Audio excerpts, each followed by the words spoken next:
পৃথিবীতে বিজ্ঞানীরা এই ইউএসজিএস সংস্থা সারা পৃথিবীতে সর্বক্ষণ বিভিন্ন কম্পন, মাটির কম্পন রেকর্ড করছে।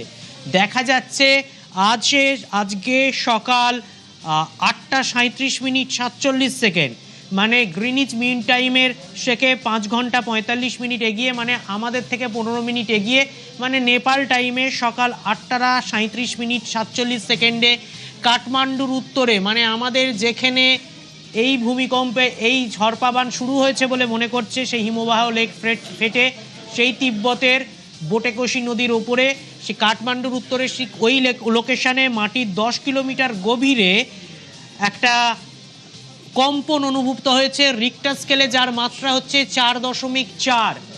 এই কম্পন ভূমিকম্প অনুভূত হয়েছে। এবারে দুটো কারণ হতে পারে।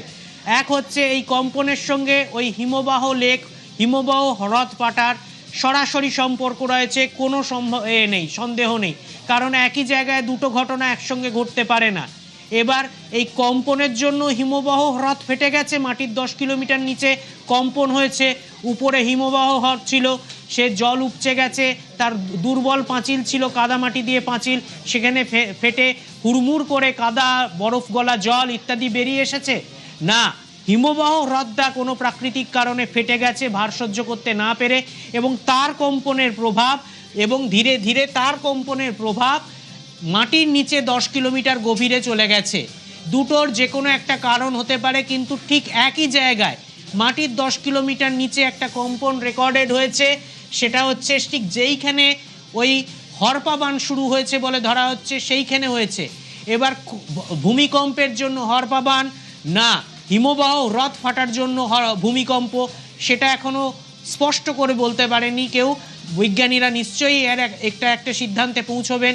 আজকে ঘটনার আকস্মিকতা এখনো কাটিয়ে ওঠা যায়নি, বিপর্যয়ের ধাক্কা এখনো সামলানো যায়নি, কারণ খোঁজার জন্য সময় পড়ে রয়েছে। কিন্তু এই ভূমিকম্পের যে রিক্টার স্কেলে ভূমিকম্প 4.4 মাত্রার ভূমিকম্প, ঠিক ওই অক্ষাংশ, ওই দ্রাঘিমাংশে এই ঘটনা, এটা অত্যন্ত সিগনিফিক্যান্ট। যদি হরপাবানের কারণে বা হিমবাহ হ্রদ ফাটার কারণে ভূমিকম্প হয়, তাহলে ধরে নিতে হবে সেই হিমবাহ হ্রদটা অত্যন্ত বড় ছিল, এবং তার ফলে ধরে নেওয়া যায় তাতে প্রচুর জল এবং কাদামাটি ছিল, এবং যে বিপর্যয় এখন ঘটে গেছে তারপরেও তার কাছে অত্যন্ত কিছুটা শক্তি বাকি আছে আরও কিছু জায়গায় বিপর্যয় ঘটানোর জন্য।